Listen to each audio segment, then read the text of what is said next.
Nous avons posé 3 questions sur le Tosfot.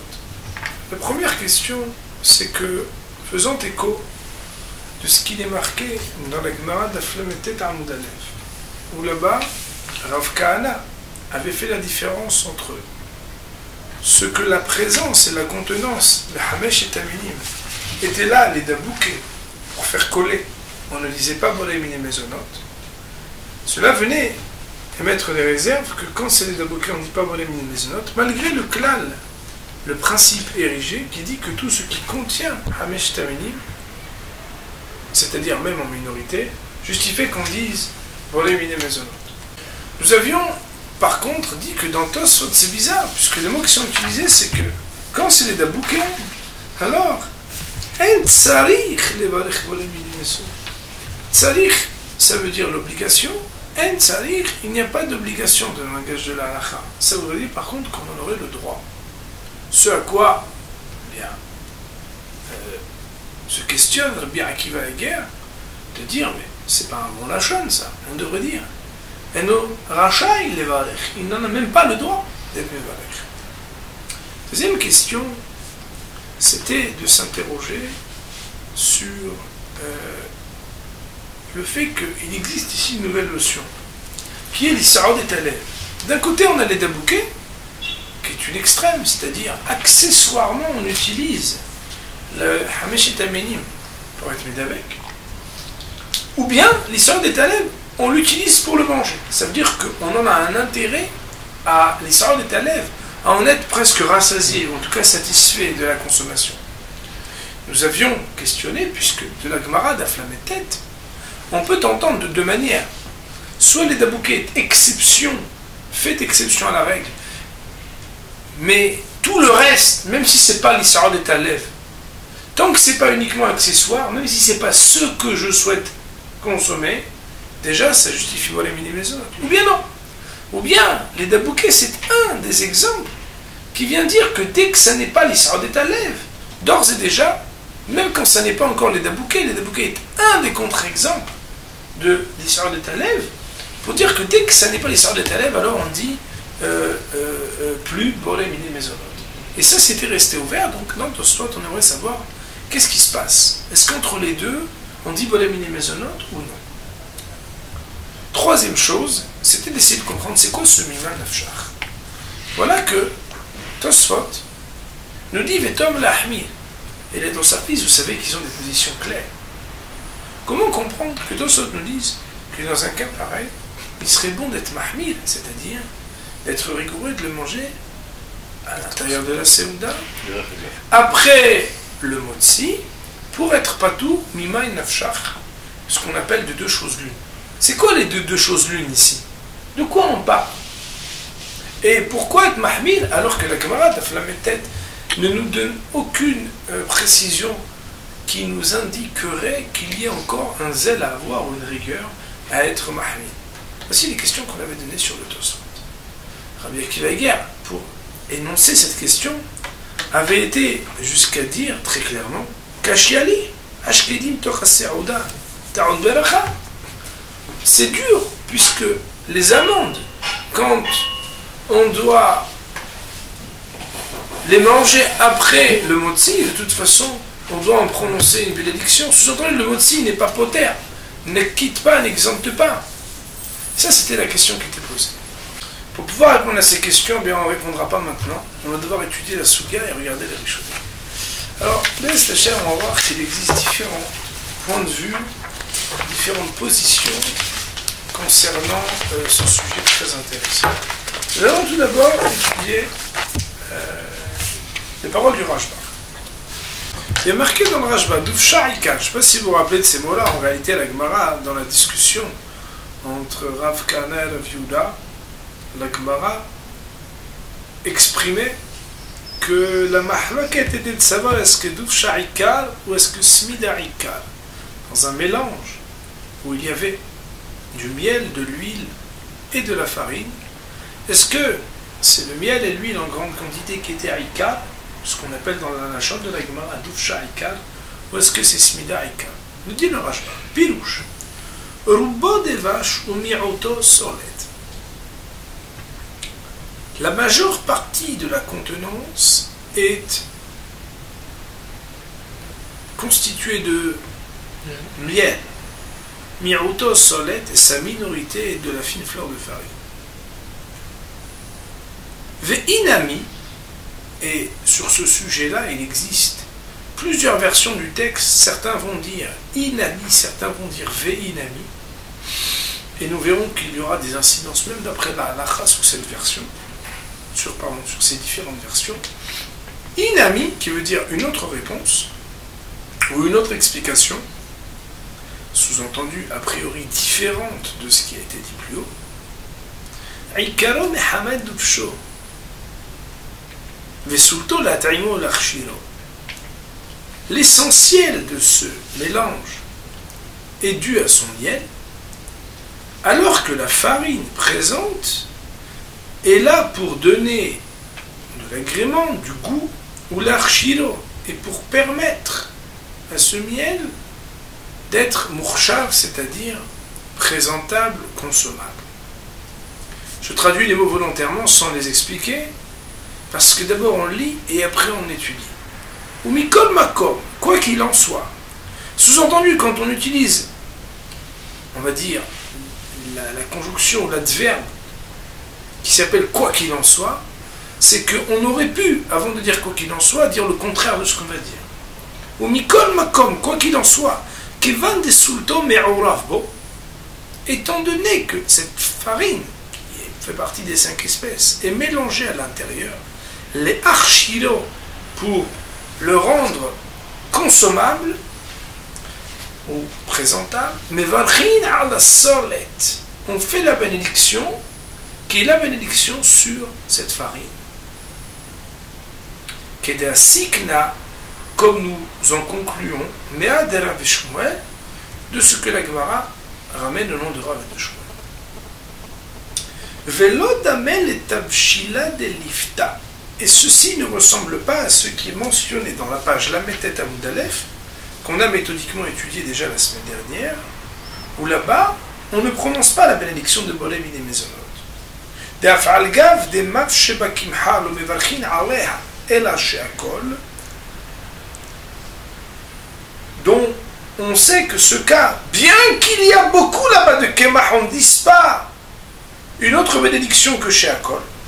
Des Atam, la différence c'est que là-bas, ou Mishum de Kimha Lab Larchiro, là-bas, le Kemah n'est pas fait pour le rendre consommable, ou les Mihav Beta'ma, et pour lui apporter un goût.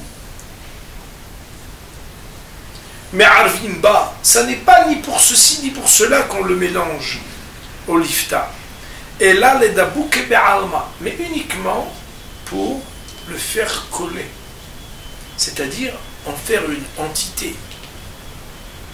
Aval acha, mais ici, de l'archour et tabshila, qu'il s'agit de rendre consommable. L'archour, c'est habilité.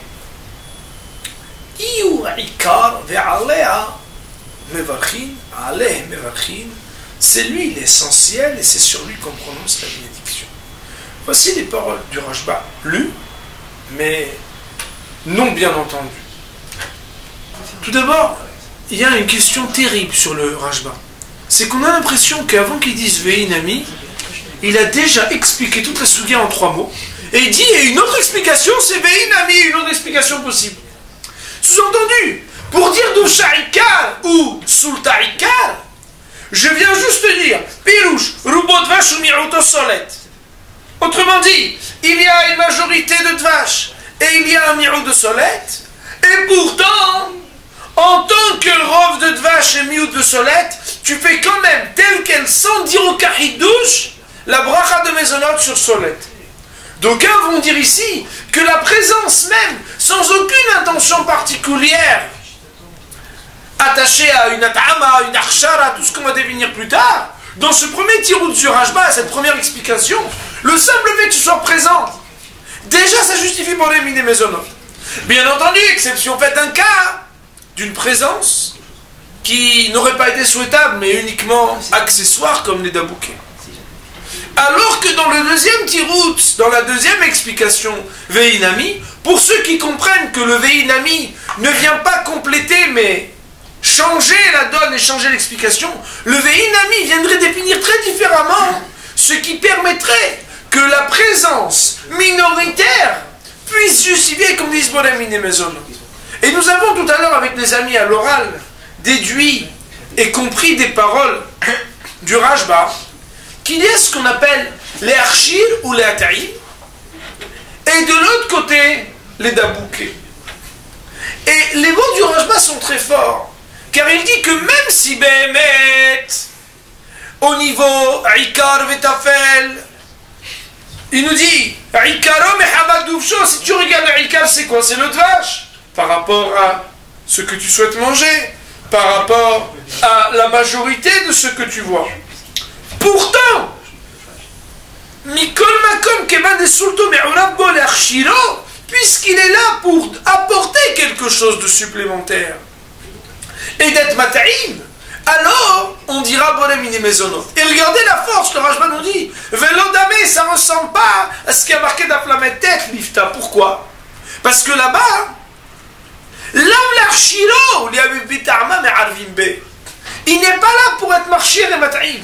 Autrement dit, il ne dit pas, il est juste les dabouqués. D'abord, il dit, il n'est pas là l'archir ou la ta'im, mais uniquement les dabouqués. Ça veut dire quoi? Ça veut dire qu'en réalité, si on te dit, d'après le Rajba, d'après cette explication-ci, la deuxième, quel est le critère qui permet que la contenance même minoritaire de Hamesh et Taminim justifie de dire Bolamine et Mezonot?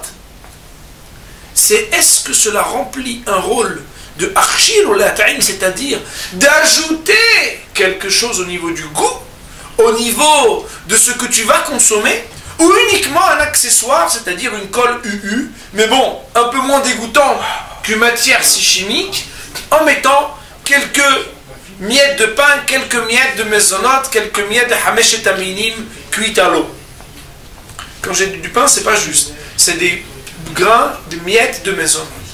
Autrement dit, et en écho de ce qui est marqué dans le Rajba, on pourrait ici, a priori, définir deux manières de considérer ce qui justifie de dire Bolamine et Mezonot avec la présence de Hamesh et Taminim.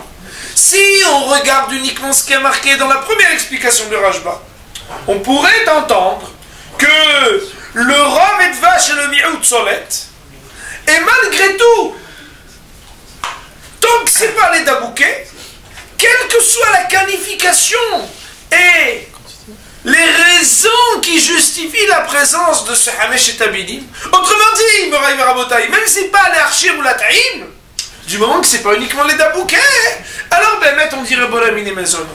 Alors que d'après la deuxième explication du Rajbo, on aurait cas extrême les dabouquets, définis non pas seulement comme quelque chose d'accessoire, mais que son caractère d'accessoire, c'est pas ce qu'il est accessoire, mais ce qu'il n'est pas d'ajouter du goût. Autrement dit, et c'est la neuf tumine, si Bémet, c'est les dabouquets, mais que ça serait aussi l'atrim ou l'archir, s'il est là pour coller, mais que cette colle-là apporte aussi un goût, d'après la deuxième explication du Rajbo, alors Bémet, même si c'est les dabouquets, ce n'est pas à propos de ça que la Gemara parlait d'Aflametet qu'on dit Shakon et Bitvaro, parce que dans un cas pareil, d'après deuxième tirout du Rajba, on dirait Bolamine et Mezonot. Alors que d'après première explication du Rajba, étant donné qu'il ne fait pas mention de qualificatif, qu'est-ce que le Hamesh et Taminim vient vers ici pour lui donner le statut de dire Bolamine et Mezonot? A priori, l'exception faite de les dabouquets est formelle. Les dabouquets, c'est-à-dire dès que c'est accessoire, quelle que soit sa qualification, peut-être qu'on pourrait dire Béhémet que on ne dirait pas déjà Bolamine et Mezonot. Quand on entend ça, on trébuche dans la suga du schnitzel. Pourquoi? Sans qu'on le veuille. Et même pour ceux qui n'ont pas de schnitzel à manger ce soir, tout de suite on a un schnitzel quand on regarde ce rajba en face des yeux. On se dit, Sachakol, la chapelure, ou je ne sais pas comment on appelle ça, la chapelure qu'on utilise pour le schnitzel. Je pose aucune question, merci. La chapelure qu'on utilise pour le schnitzel, Est-elle là les archir ou est-elle là les at'im? Est-ce qu'on a besoin de dire qu'elle est là aussi pour donner du goût, pour dire qu'on dise Boré Mine Mezonot? Ou bien, il suffit de dire qu'elle n'est pas là uniquement pour, entre guillemets, constituer, pour permettre de dire Boré Mine Mezonot. Nous allons voir que là, il y aura une mahloquette, une grande mahloquette sur ce sujet-là. Eh bien, d'aucuns diront que cette mahloquette, elle est attachée aux deux explications mentionnées ici dans le Rajba. Ça, c'est la première chita des Rishonim. Bien entendu, il ne nous intéresse pas encore d'étudier la halakha ou le ma'aseh, ce sujet, avant que de faire encore un petit détour pour voir d'autres opinions des Rishonim. Il est marqué dans le Ritva, Velo, il dit, ce Ritva figure sur la Gemara d'Aflametet Amoudalev. Bien entendu, vous avez compris qu'il y a une corrélation, et plus que ça, il y a une limitation de ce qui est marqué d'Aflamet Vavaroubet avec ce qui est marqué d'Aflametet Amoudalev. Nous dit le Ritva, Pirouj, Vekevan de la Ve'ikar Tavshila, puisque ça fait pas partie de l'essentiel du mets, puisque c'est des dabouquets, on ne dira pas Boré Mini Mezonot. Avalgav des Mavche Bekimha, bien qu'il ait mis beaucoup de Kemah. Mishum de Kimha, car la farine, Behaï Tavshila, dans ce mets-là, elle n'est pas venue pour sa consommation, c'est-à-dire pour manger du tout. Elle a dabouké be'alma, mais uniquement pour coller, comme on l'expliquait plus haut. Et regardez le principe ici qui est un petit peu différent de ce qu'on a vu dans le Rajba. Et lorsque le chamesh et aminim, en l'occurrence ici la farine, fait partie de l'essentiel du mets, ça veut dire quoi? Que lorsqu'il met ce kémar, c'est pour le manger. Apilou pour ta, même si c'est un peu, mais varech boré mini mezonot, il fera avec son boré mezonot. Des hakim, il en a Shmuel, 40 ans après qu'on a Shmuel. Des vrais qui ont dit, quand sheyash rom shaminim, behila, ou le mezonot, ou ça va même shalosh, que quand on a un cas où c'est havesh taminim, au début on dit mezonot, on dit, havesh shalosh, ça veut dire al-hiya. Ou miou, cependant, alors là il y a une erreur de frappe. C'est uniquement lorsqu'il y a eu kazaït dans un laps de temps qui s'appelle Achilat Peras, parce que sinon c'est pas assez considérable. Il existe dans ce ritva-là plusieurs explications. Est-ce que ce qu'il a limité kazaït Birda Achilat Peras, c'est uniquement pour la bracha harona, pour dire que pour être haïb bracha harona il faut avoir mangé une certaine quantité en un laps de temps, c'est la définition de la vitesse, ou bien est-ce que c'est aussi pour la bracha rishona? Même si ici c'est ambivalent dans la chaîne du Ritva, dans la chaîne du Ra'a et dans la chaîne du Ritva plus haut, dans la Gemara qu'on avait cité, c'est formel. Même pour Bracha Rishona, il faudrait Birda Achilat Peras. Nous avions appris la semaine dernière, je ne sais pas si vous vous rappelez, qu'en réalité, ce que la Gemara fait une différence entre Mav Shebeu et Lo Mav Shebeu, beaucoup ou pas beaucoup. On a dit beaucoup ou pas beaucoup, c'est pas la chaîne de Ra'a obligatoirement. Mais c'est-à-dire qu'il y a une quantité minimale en deçà de laquelle, même si c'est pas les dabouquets, on ne dit pas encore Boré Mini Mezonot. Comment c'est possible? Parce que dans un cas où c'était uniquement pas les dabouquets mais que c'était l'omafchou, là-dessus, l'ohadar beravkana. Il n'a pas besoin de changer d'avis, qu'il est resté à dire chacun les mitvaro. C'est uniquement lorsque c'est beaucoup et que normalement on aurait dû dire Boré Mini Mezonot, que si c'est les dabouquets on ne dit pas Boré Mini Mezonot. De ce rythme, en tout cas, on voit une définition qui est très puissante. C'est que ce qui vient qualifier la bracha de Boré Mini Mezonot, c'est parce que ça fait partie de Ikar HaTavshil. Comment est-ce que ça devient Ikar HaTavshil, même si c'est minoritaire? C'est lorsque c'est Mechaven Le'achilato, qu'il veut manger ce 5 céréales qu'il a mis à l'intérieur. Be'ez Hashem, on va voir la semaine prochaine que Be'emet, donc selon ce qu'on a vu dans le Ritva, selon ce qu'on a vu dans le Rajba, premièrement on pourra définir ce que du schnitzel ou d'autres mets constitués de chapelure, on devrait dire Boré Mini Mezonot ou non. Est-ce qu'on va voir qu'il y a des chapelures oui, des chapelures ou non? Parce qu'il y en a qui sont délicieuses et qu'on met vraiment, et on se fait un plaisir de les manger aussi. Et il y en a qui, sont là uniquement, accessoirement, on les aurait même peut-être enlevés si c'était pas si collant. Donc c'est les dabouquets mamash. Est-ce que dans un cas pareil on dirait Mezonot ou chacun les mitvaro? Mais aussi, on essaiera, Be'ezrat Hashem Yitbarach, même si cette tâche nous sera très difficile de révéler que les questions qu'on a posées sur le Tosfot au nom du Rabbi Akiva Eger sont les questions qu'on va devoir poser sur le Shulchan Aruch lui-même, qui ramène mot pour mot les paroles du Tosfot, la halakha le ma'aseh, et donc d'essayer de boucler la boucle en répondant aussi à ces trois questions pour pouvoir, Be'ez Hashem, apprendre la halakha le ma'aseh, jusqu'où on peut aller dans les mélanges que l'on fait, même quand le hamish taminim sont minoritaires, chapelure ou non, dans un mets. Pour aujourd'hui, on va dire Baruch Adonai Le'olam, Amen.